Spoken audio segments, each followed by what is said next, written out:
Have you ever wondered why some pieces aren't on display at the museum or how a museum runs behind the scenes?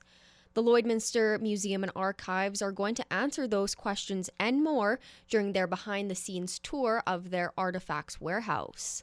The museum collection consists of over 20,000 pieces. Most of it isn't on display, and that was something we have really noticed as being a challenge, where a lot of people come into the museum and they're like, oh, where's this piece of history that my grandfather donated, or that I know I used to see in some of the old displays. And we realized, okay, we really need to open up our storage facilities so people can see some of those pieces they remember and just aren't out of sight. It is mostly designed to be a walking tour. I will meet people here at our warehouse, which is on Weaver Heritage Park.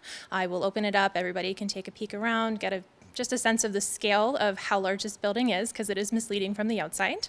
Then we'll be walking through and I'll be telling them about our collecting policies, so why we have certain things here. I'll be pointing out highlights of what is in the collection. We've got some really good pieces that people really like to see come out, and then also mostly focused on answering any questions people have. There are several reasons as to why museums can't display every artifact, the biggest one being safety. So the biggest reason why not everything is on display in museums anymore is it's just not safe, both for the people who come in very full spaces where it's hard to move around, but also for the objects themselves.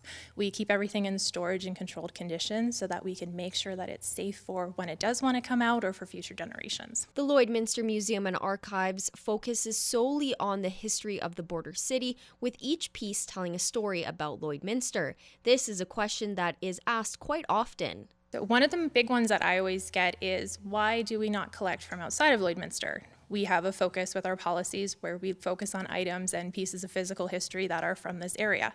We're telling the story of Lloydminster, so I can't have something from Calgary. It just doesn't make any sense. To register for the tours, you can give the museum a call or visit their page on the City of Lloydminster's website under the Registration and Programs page. Abby St. John, Primetime Local News.